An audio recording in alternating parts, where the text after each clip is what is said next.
36. 海市蜃楼，极乐世界的显现。36.Mirage, the emergence of Elysium World. Space, 36.Mirage, the emergence of Elysium World. Scientists, especially meteorologists and opticists, may sniff at my conception of mirage as the emergence of Elysium World, criticizing me for not having the least knowledge of the refraction and total reflection of light. Indeed, I know very little about optics and meteorology, and I dare not to show off what I know in this aspect so that I won't leave an impression of displaying my scarce skill before an expert. Since I have my own definite understanding of the origin of the universe, the origin of life, the origin of man, and the 36-dimension space, I also have my own explanation for mirage, for which I hope to obtain the further analysis of experts in different perspectives. What is mirage? Mirage is the revelation of celestial being and Buddha to mankind. It is the appearance of the scenes of the Elysium world in 36-dimension space in human world. That is, mirage is the real situation that exists in Elysium world. Some describe mirage as entirely imaginary, changeable and unpredictable, real yet illusory and fairyland-like. The description is really to the point, and fairyland-like in particular has delineated the real situation of mirage. Strictly speaking, mirage is fairyland, and the Elysium world of the West, preached by Buddhism, is such a fairyland. When fortunate people see endless ranges of mountains, borderless ocean, towering pavilions, pagodas and towers, the appearing and disappearing cities and forts, serene landscapes from the seaside, the desert, the Gobi Desert or the lake, they will certainly have an inexpressible feeling for the beautiful heavenly visions. What are they? Where do they come from? Are they the paradise or the human world? According to scientists, mirage is an optical phenomenon of the atmosphere. It is the result of the refraction and total reflection of light in the atmospheres of different densities. More accurately, after being illuminated by light, the natural scenery on Earth will be reflected into the atmosphere. As a result of the dramatic temperature changes in the desert or the ocean, the local air will form different densities. When the light reflected by an object enters the high-density air from the low-density air, the scenery on the Earth will be projected in the air, just like the refraction of a chopstick in a bowl of water. Thus mirage is formed. This explanation seems reasonable, but let me propose the following details and see what we can find. All explanations point out that mirage results from the refraction or total reflection of the distant views. I want to ask where the distance is. How far away should the distance be? There are records for many visions appearing in the sky. Have scientists found the similar sceneries in the distance that correspond to the mirage? After the refraction, is the image positive image or an inverted image?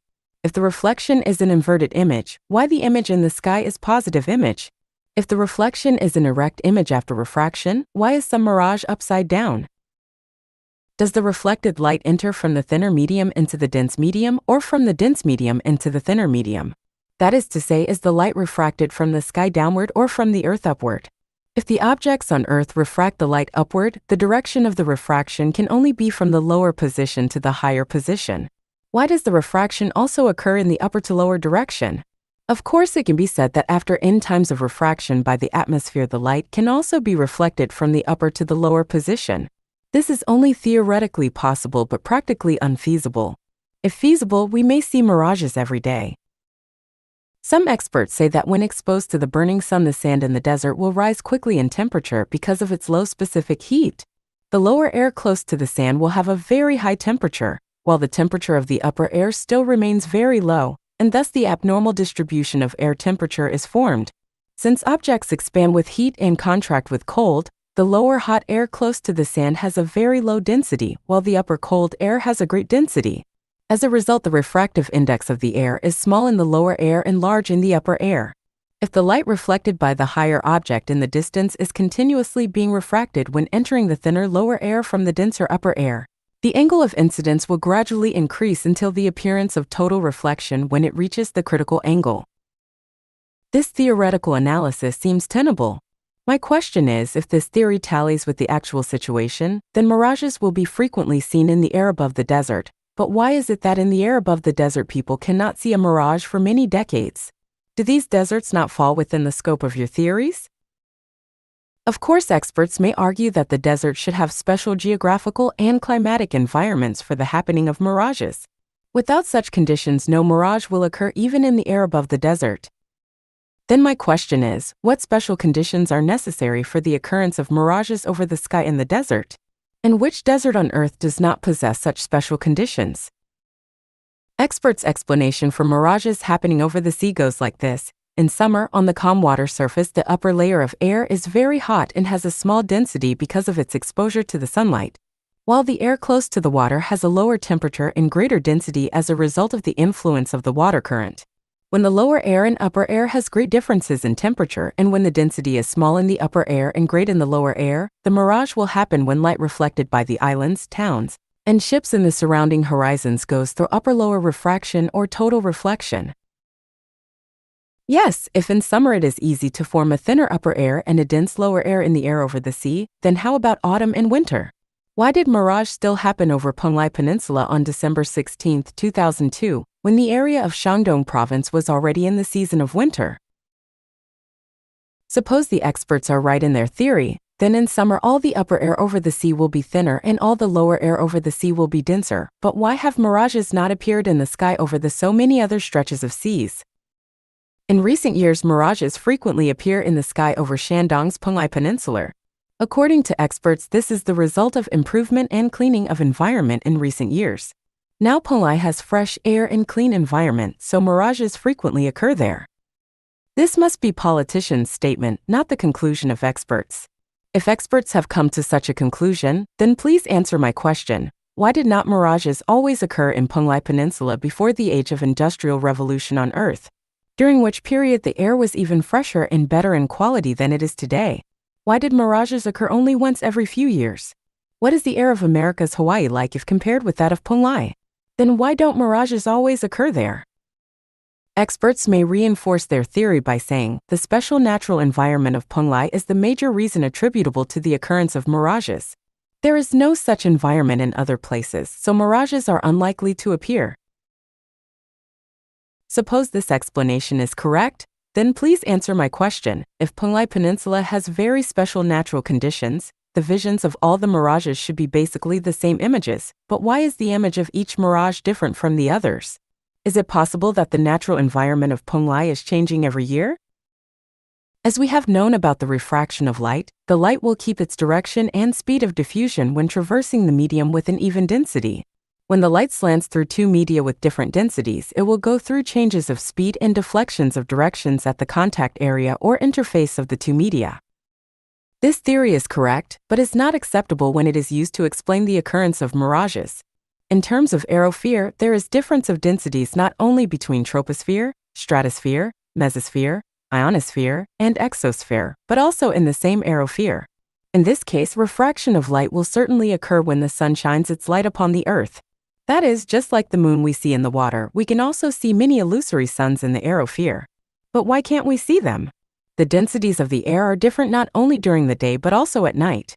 When the bright moon is high in the sky, we can see the reflected moon in the water, but why can't we see the illusory reflections of the moon refracted in the different densities of the air?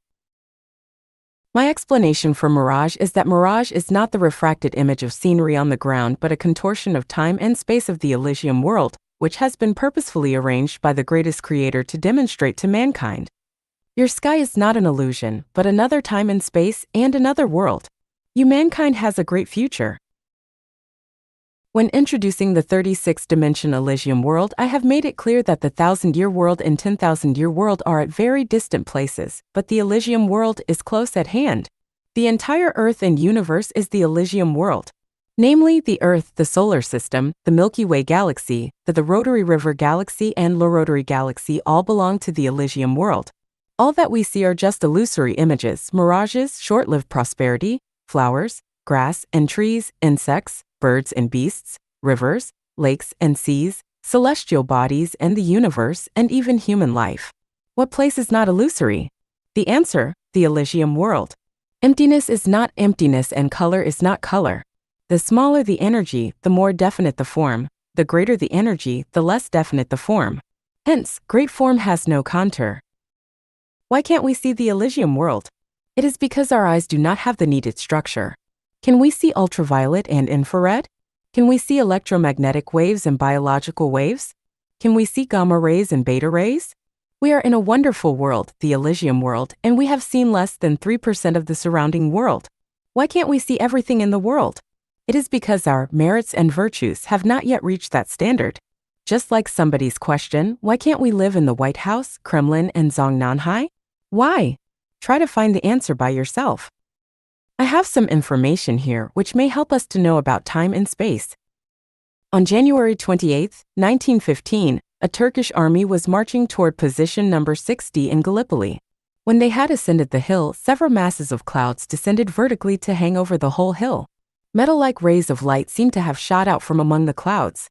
Then was the time of magic.